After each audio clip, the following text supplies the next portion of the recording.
कहा गया कि हाँ भाई 5-7 मिनट आप जो कहना है कह लीजिए, लेकिन लगभग 1.5 घंटे से भी ज्यादा वहां पे बैठे और बैक टू बैक बात हुई, हर टॉपिक पे बात हुई। उन्होंने खुद कहा कि ये जो अनफेयरनेस है ये सब हम एक्सेप्ट करते हैं, बट आप अगर ये सोच रहे हैं कि हमने उनको सारे ऑप्शन दिए। हमने कहा कि आप ये ओवर एज वाले बच्चों को लास्ट तक लेके गए नॉर्मलाइजेशन, इस पे आपको रिजल्ट रिवाइज करना चाहिए। इस पे भी उन्होंने कहा कि मैं अभी आपको कुछ नहीं दे पाऊंगा, मना कर दिया कि अभी नहीं बोल पाऊंगा, आप मुझे लिखित में दे दीजिए और मैं उस पर सोचूंगा, ऊपर बात करके बताऊंगा कि रिजल्ट रिवाइज हो सकता है या नहीं। दूसरी चीज हमने कहा कि भाई आप इन बच्चों का, जो बच्चे 344 नंबर लाके भी बाहर रह गए, आखिरी अटेम्प्ट था, इनको एक एक्स्ट्रा अटेम्प्ट ही दे दीजिए। उन्होंने कहा ये सरकार के हाथ में या फिर कोर्ट हमें आदेश करे। पहले ये कहा, हमने कहा हम सरकार से बात करेंगे, सरकार से ये कहलवाएंगे। लास्ट में उन्होंने धीरे से ये कह दिया कि कोर्ट से काम जल्दी हो जाए।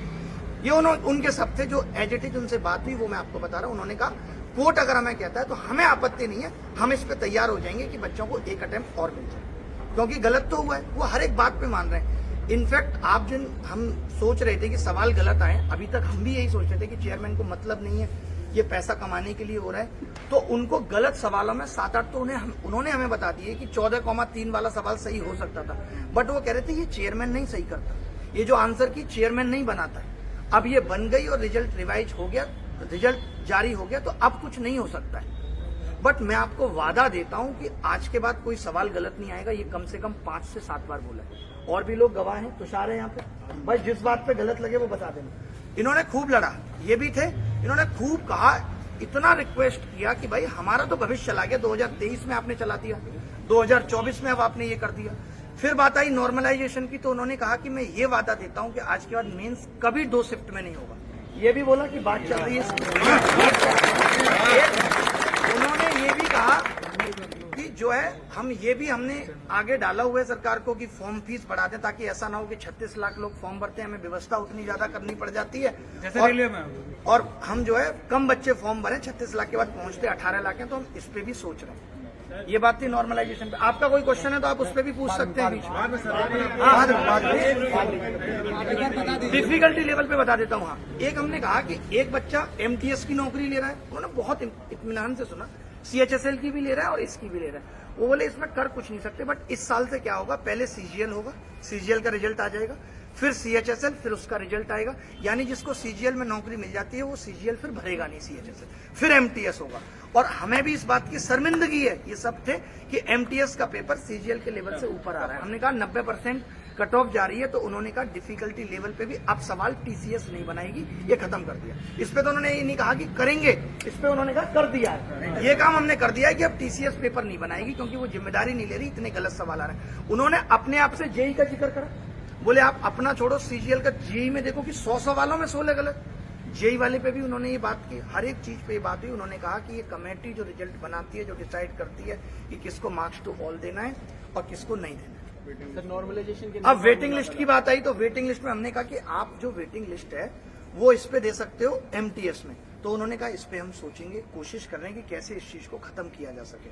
दूसरा जो मैंने उनको सजेशन दिया, बहुत प्रेशर से कम 20 बार बोला होगा, जिसपे उन्होंने कहा कि मैं इस पे ऊपर बात करके अप्रूवल लेने की कोशिश करता हूँ, वो मैंने ये कहा कि आप मत लाइए वेटिंग लिस्ट, लेकिन आपको पता है इस बार इतने सारे बच्चे बाहर हो गए, तो आप एटलीस्ट ऐसा कर लीजिए कि जो बच्चे लोअर ग्रेड वाले 2400 ग्रेड पे, उनको कोई तो नौकरी मिल जाए। 2400 मिलेगी तो किसी को ऐतराज नहीं होगा, 2400 सबसे नीचे की नौकरी है, तो इस पे उन्होंने कहा कि हम सोचेंगे। सर नॉर्मलाइजेशन नया फॉर्मूला जो, हाँ, नॉर्मलाइजेशन पे उन्होंने कहा कि नॉर्मलाइजेशन का फॉर्मूला ठीक तरीके से वेव करे, इसके लिए कमेटी भी बना दी है, मे भी हम परसेंटाइल ले आए जो ये प्री में भी आपको इम्पैक्ट ना करे। ये बात और किसी बात की बात फाइनल आंसर की वाली बात हो गई कि 2 दिन पहले आप फाइनल आंसर की, एक हफ्ते पहले आप फाइनल आंसर की दे दो। ये आप मत करो कि फाइनल आंसर की के बाद बच्चे को आइडिया हो जाएगा उसको पोस्ट प्रेफरेंस भरना है या नहीं भरना, ये भी बात है। और उनके ही एक बंदे ने बोला कि पहले हम स्टेट प्रेफरेंस भी लिया करते थे, तो उस पर भी चर्चा हुई, लेकिन उस पर कोई ऐसी कंक्लूड बात नहीं, इस पर कोई बात नहीं।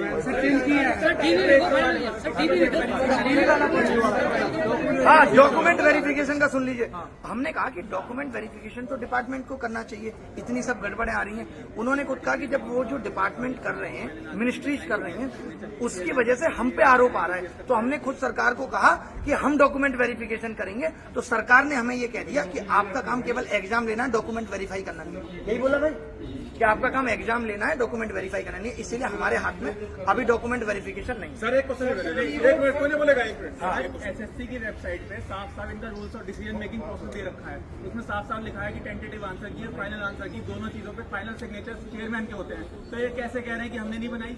नहीं, चेयरमैन के सिग्नेचर होना और एक बनाना, देखिए दोनों में बड़ा अंतर है। आप बहुत सारी चीजें जब आप एक लेवल पे आके बैठ जाते हो तो आप साइन करते वक्त सारे आंसर वेरीफाई नहीं कर रहे हो। जिम्मेदारी तो इन्हीं की हो गई ना फिर। जिम्मेदारी हो गई, ये मैं मानता हूँ। तुम तो मान रहे हैं इस बात को, तो अब कह रहे हैं, लेकिन अब Accountability अगर तो अब इनकी है तो इसका action रास्ता, लेने की मेरी बात तो तरफ सुनो, अगर एसएससी को 2024 में झुकाना है और मजबूर करना है, और वो करना भी चाहिए हमें, क्योंकि हम सारी बातों पे एकदम ट्रस्ट नहीं कर सकते, ताकि रिफॉर्म्स आए भी तो उस रिफॉर्म्स का आधार 2024 ही है।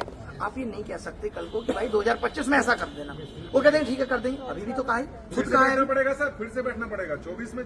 डीवी मैं वाला वही- पॉइंट भी अभी रह जाता है एक हमारा मीटिंग। डीवी वाला भी पॉइंट, वाला पॉइंट डॉक्यूमेंट वेरिफिकेशन ना, तो बाकी है। बिल्कुल बैठना पड़ सकता है। और अभी हमें कोर्ट में भी बहुत फास्ट प्रोसीडिंग करनी पड़ेगी, ताकि हम इनको झुका पाए। जो इन्होंने वास्तविक ग्राउंड पे गलती की है उसमें तो सुधार होना चाहिए। तो उन्होंने खुद भी कहा कि भाई आप कोर्ट में कहो, और हमारे पास भी उन्होंने खुद कहा, मैंने आपके पास क्या जवाब है, मैं नहीं पूछा उनसे, पूछा भाई मैंने कहा आपके पास जवाब क्या है, आप कोर्ट में क्या जवाब दोगे कि आप 800 बच्चों को डोरे। उन्होंने कहा यही देंगे कि पिछले साल भी ऐसा हुआ था, उससे पिछले साल भी ऐसा हुआ था, सुधार हुआ ही नहीं। वो बहुत सारी चीजों में खुद बोले कि ये सारी चीजें पहले से खराब चलती आ रही है, तो मैं भी यही जवाब दूंगा। तो इस जवाब पे तो कोर्ट कन्विंस होने वाली है नहीं, इस जवाब पे कोर्ट कन्विंस हो जाएगी। सर एग्जाम सेंटर भी तो कीबोर्ड वगैरह चलते नहीं, उसका इस क्या? पे भी बात हुई, बोला नहीं भाई की। तो उन्होंने इस पे ये दिखाया कि इतने लोगों की व्यवस्था करनी पड़ती है, लेकिन हम इस पे भी फोकस कर रहे हैं, इस पे भी हम ध्यान कर रहे हैं